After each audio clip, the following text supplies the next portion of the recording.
For nearly 20 million years, the Megalodon patrolled the global oceans with a biological architecture that required no significant revision.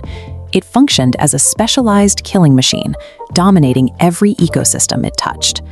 The scale of its primary weapon is best seen in its jaws, which spanned 9 by 11 feet. That is wide enough to swallow 2 adult humans standing side by side. Inside those jaws sat 276 serrated teeth. They operated on a continuous biological conveyor belt, replacing themselves every 48 hours to ensure the predator's edge never dulled. This is a chart comparing bite force.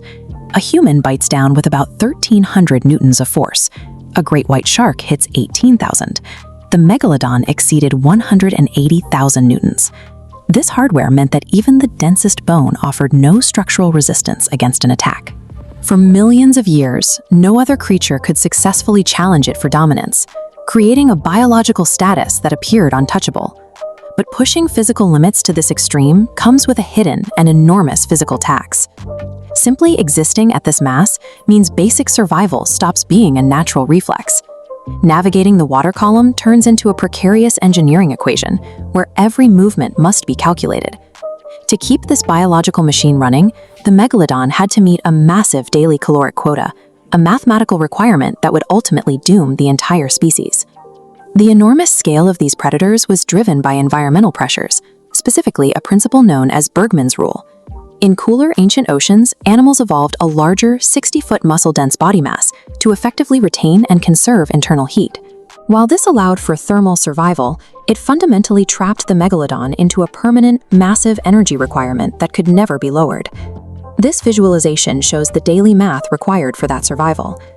To maintain its physique, a single adult Megalodon had to consume roughly 2,500 pounds of food every day. That is the caloric equivalent of eating 3,300 cans of tuna daily. Hitting that quota requires a high return on investment for every hunt. You cannot sustain 60 feet of muscle on small, abundant fish. For a creature of this bulk, the energy spent chasing and catching agile targets would exceed the calories gained from the meal. This deficit forced the Megalodon to rely almost entirely on ancient baleen whales. They were the only prey large enough to make this mathematically viable. The ocean's most terrifying predator was entirely dependent on a delicate ecological balance.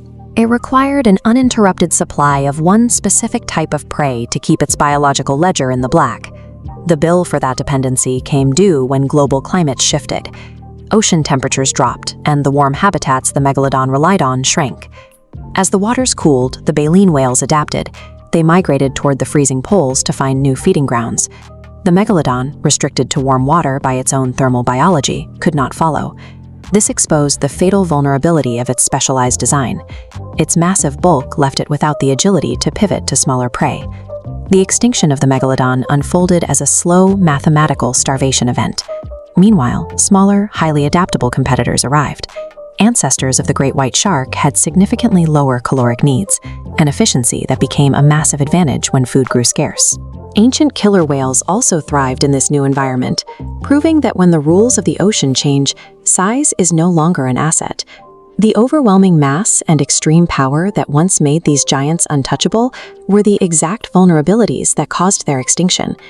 In the long history of life on Earth, supreme power often makes you the most fragile creature on the board. Success does not favor the biggest, it favors the adaptable.